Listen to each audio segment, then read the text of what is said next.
अब और question solve करते हैं अपन इस वीडियो लेक्चर पे भी कि सीरीज़ जो है वो कन्वर्जेंट है कि डाइवर्जेंट है। दो टेस्ट पढ़ चुके हैं अपन, एक है कंपैरिजन टेस्ट, दूसरा है रेशियो टेस्ट। कंपैरिजन टेस्ट में अपन समेशन ऑफ पी टेस्ट का यूज़ करते हैं 1/1/n⁻p।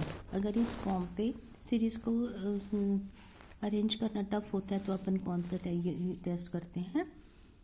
Ratio test.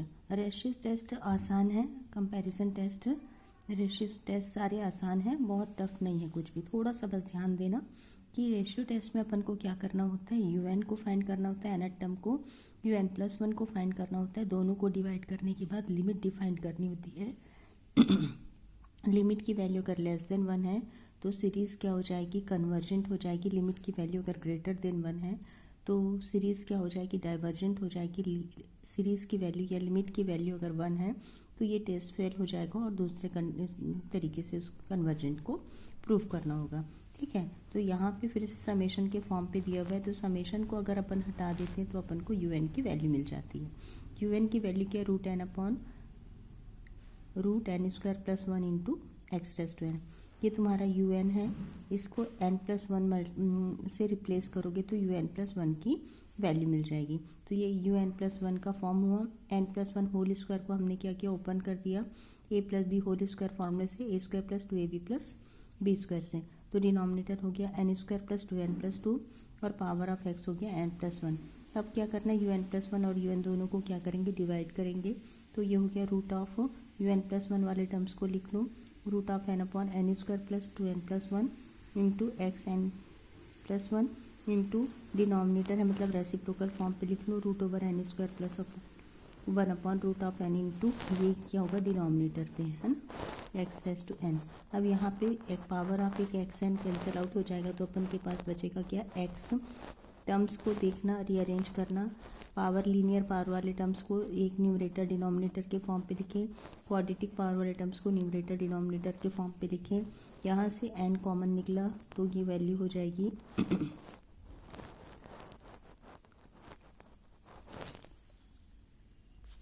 यहाँ से n कॉमन निकला तो वैल्यू हो जाएगी √n कैंसिल आउट हुआ।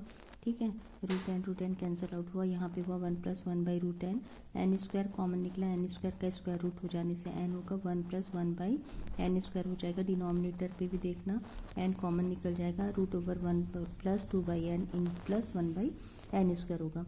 अब यहाँ पे अपन लिमिट को डिफाइन करते हैं। लिमिट डिफाइन करने से 1/n क्या हो जाएगा, 1/∞ से 0 का फॉर्म पे कन्वर्ट हो जाएगा और लिमिट की वैल्यू जो होगी वो x के फॉर्म पे मिलेगी। अब x वेरिएबल है तो उसकी 3 कंडीशन हो सकती है कि x क्या हो सकता है, लेस देन 1 हो सकता है, x क्या हो सकता है, ग्रेटर देन 1 हो सकता है, और x क्या हो सकता है, इक्वल टू 1 हो सकता है। जब x की वैल्यू लेस देन 1 होगी तो सीरीज़ क्या हो जाएगा, कन्वर्जेंट हो जाएगा। जब x की वैल्यू ग्रेटर देन 1 होगी तो सीरीज़ क्या होगा, डाइवर्जेंट होगा। और जब x की वैल्यू क्या होगी, इक्वल टू 1 होगी तो हमारा कंडीशन क्या हो जाएगा, फेल हो जाएगा। फेलियर कंडीशन के लिए अपन को फिर से क्या करना पड़ेगा, चेक करना पड़ेगा कि सीरीज कन्वर्जेंट डाइवर्जेंट पे x = 1 पुट करेंगे तो किस तरीके से सॉल्व होगा। ठीक है, जब फेलियर कंडीशन आएगा तो फिर से अपन को कहाँ पे पहुँच जाना है, कंपैरिजन टेस्ट पे पहुँच जाना है। तो जब x लिमिट आई हुई है तो 2 कंडीशन है कि x की वैल्यू लेस देन 1 होगी तो कन्वर्जेंट होगा, x की वैल्यू ग्रेटर देन 1 होगी तो डाइवर्जेंट होगा, x = 1 होगा तो केस क्या हो गया, फेलियर केस हो गया। फेलियर केस होने से फिर से अपन कहाँ पहुँच जाएंगे, un पे पहुँच जाएंगे। un पे क्या पुट करेंगे, x = 1 पुट करेंगे। तो un की वैल्यू क्या हो जाएगी, x = 1 पुट करने से √n/1/√n² + 1। यहाँ से फिर से कॉमन निकालना, कंपैरिजन टेस्ट करना है मतलब vn फाइंड करना है। वैल्यू क्या हो जाएगी, 1/√n 1 + 1/n² स्क्वायर रूट के अंदर। ठीक है, अब कंपैरिजन करेंगे तो जो कॉमन बाहर निकला हुआ है वो क्या हो जाता है, हमेशा vn हो जाता है। तो vn की वैल्यू क्या होगी, 1/√n हो जाएगी। तो un = vn into this form पे है तो un/vn की वैल्यू क्या मिल जाएगी अपन को, 1/√1 + n², है ना। दोनों को डिवाइड करेंगे, un/vn की वैल्यू क्या मिलेगी अपन को, un/vn की वैल्यू क्या मिलेगी अपन को, 1/√1 + 1/n²। अब यहाँ पे लिमिट लेके चलेंगे, लिमिट पुट करेंगे तो वैल्यू क्या हो जाएगी, ये तुम्हारी 0 1/1 मतलब वैल्यू क्या हो गई, 1 हो गई। 1 क्या है, नॉट इक्वल टू 0 है। 1 नॉट इक्वल टू 0 होना चाहिए। कंपैरिजन टेस्ट क्या बोलता है कि दोनों का रेशियो लेके चलेंगे, UN बाई VN फाइंड करेंगे, उसकी लिमिट डिफाइन करेंगे, वो नॉट इक्वल टू 0 होना चाहिए। नॉट इक्वल टू 0 होगा तभी अपन क्या कर सकते हैं, पी टेस्ट कर सकते हैं। पी टेस्ट में क्या करना होता है, समेशन ऑफ 1/n⁻p को चेक करना होता है। किसके लिए चेक करते हैं इसको, VN के लिए चेक करते हैं। तो VN के लिए चेक करेंगे तो P की वैल्यू यहाँ पे VN के लिए क्या है, 1/2 है, तो वैल्यू ऑफ P क्या है, 1/2 है। अब P is less than 1, convergent divergent की कंडीशन क्या होती है, सीरीज के लिए कन्वर्जेंट कब होगा, P टेस्ट के लिए, डाइवर्जेंट कब होगा, P टेस्ट के लिए, जब P की वैल्यू है ना,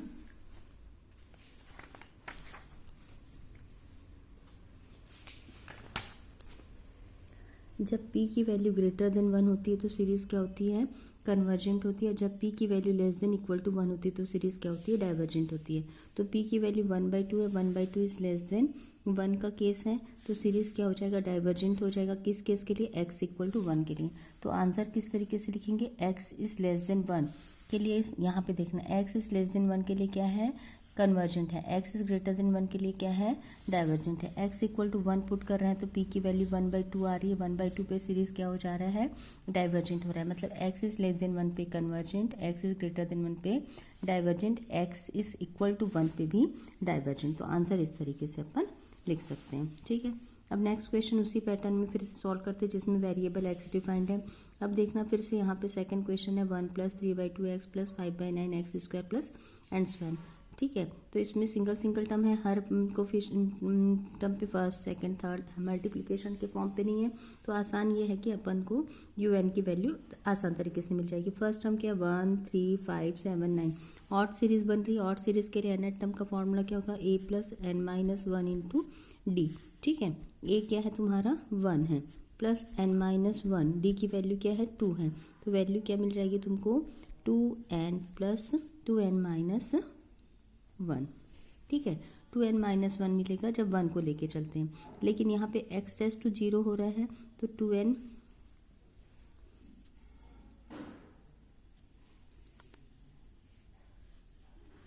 ठीक है, यहाँ पे 2n - 1 होगा, 2n - 1 है ना। पावर ऑफ x भी क्या होगा, n-1, और डिनोमिनेटर पे क्या होगा 2, ये हो गया डिनोमिनेटर पे। फर्स्ट टर्म है 1, सेकंड टर्म है 2, थर्ड टर्म है 9, तो इसको कैसे लिख सकते हैं, n³ + 1, n³ + 1 मतलब फर्स्ट टर्म क्या है। अच्छा, यहाँ पे क्या किए, सेकंड डिनोमिनेटर को आसानी से सॉल्व नहीं कर सकते हैं, तो डिनोमिनेटर को सॉल्व नहीं कर पाएंगे तो क्या करना है अपन को, फर्स्ट टर्म को नेगलेक्ट कर देना है। फर्स्ट टर्म को नेगलेक्ट करेंगे तो फर्स्ट टर्म क्या हो जाएगा, 3 हो जाएगा। फर्स्ट टर्म 3 होने से तो ये क्या हो जाएगी, 2n + 1 वैल्यू हो जाएगी, क्योंकि डिनोमिनेटर की वैल्यू अपन फाइंड नहीं कर पाएंगे। डिनोमिनेटर किस फॉर्म पे, 2 9 28 65 है ना। तो एक देखना ये भी सीक्वेंस का फॉर्म किस तरीके से बन रहा है, n³ + 1, n³ + 1 मतलब n = 1 पुट करेंगे, n³ + 1 = 2। सेकेंड टर्म के लिए 2³ + 1 पुट करेंगे, 8 + 1 क्या हो जाएगा, 9। फिर क्या होगा, 3³ + 1 क्या हो जाएगा, 27 + 1 28। तो इस तरीके से अब आपके पास डिनोमिनेटर की सीरीज मिल रही है, इसलिए UN का फॉर्म क्या होगा, 2n + 1/n³ + 1 power of x is n-1। अब UN + 1 को भी डिफाइन करना, n को रिप्लेस कर देना n + 1 से, तो डिनोमिनेटर 2n + 3 हो जाएगा, सॉरी न्यूमरेटर 2n + 3 हो जाएगा। डिनोमिनेटर पे भी n को रिप्लेस करेंगे, n + 1 से सिंप्लीफाई कर देंगे। अब दोनों पार्ट को डिवाइड कर देंगे, UN + 1/UN को डिवाइड करेंगे, x के term UN as it is रहेगा, VN का रेसिप्रोकल फॉर्म लिखेंगे। अब यहाँ पे सिंप्लीफाई करने के लिए 2n + 3 के नीचे 2n + 1 लिखे, क्यूबिक के नीचे क्यूबिक का टर्म हुआ, पावर ऑफ x 1 हो गया। अब n कॉमन निकाला, लिमिट पुट किया, तो फिर से पूरे लिमिट पुट करने से आंसर क्या हो गया, x आ गया।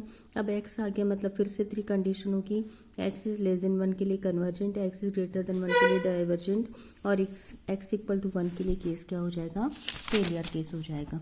तो x = 1 के लिए जब फेलियर केस हो जाएगा तो फिर से UN पे क्या करना है, x को रिप्लेस कर देना है 1 से। x को 1 से रिप्लेस करेंगे तो UN की वैल्यू क्या हो गई, 2n + 1/1 एन क्यूब प्लस 1 हो गया। जब x यहाँ पे नहीं है और यहाँ पे पी टेस्ट यूज़ कर सकते हैं, तो फिर से अपन क्या करेंगे, कंपैरिजन टेस्ट करेंगे। वी एन को फाइंड करेंगे, न्यूमरेटर डिनोमिनेटर से n कॉमन निकालेंगे, डिनोमिनेटर पे टर्म्स 1/n² के फॉर्म पे आ जाएगा, तो वी एन की वैल्यू क्या हो जाएगी, 1/n² हो जाएगी। यू एन और वी एन को डिवाइड करेंगे तो वैल्यू क्या बचेगी यहाँ पे, 2 + 1/n/1 + 1/n³ है ना। अब लिमिट लेके चलेंगे तो वैल्यू क्या होगी, 2 आएगी। 2 is not equal to 0, finite value मिल रही है, नॉट इक्वल टू 0 है। और फिर से कंपैरिजन टेस्ट पी टेस्ट करेंगे। पी टेस्ट से वी एन की वैल्यू क्या, 1/n², 1/n² मतलब पी इज़ ग्रेटर देन 1 है, पी की वैल्यू 2 है, ग्रेटर देन 1 है, तो सीरीज़ क्या हो जाती है, कन्वर्जेंट सीरीज हो जाती है। फिर से तीनों कंडीशन चेक करेंगे। एक्स इज लेस देन के लिए convergent, x is greater then के लिए डाइवर्जेंट, एक्स इक्वल टू 1 के लिए अपन ने क्या वैल्यू फाइंड कर ली, अपन की सीरीज क्या हो जाएगी, कन्वर्जेंट हो जाएगी।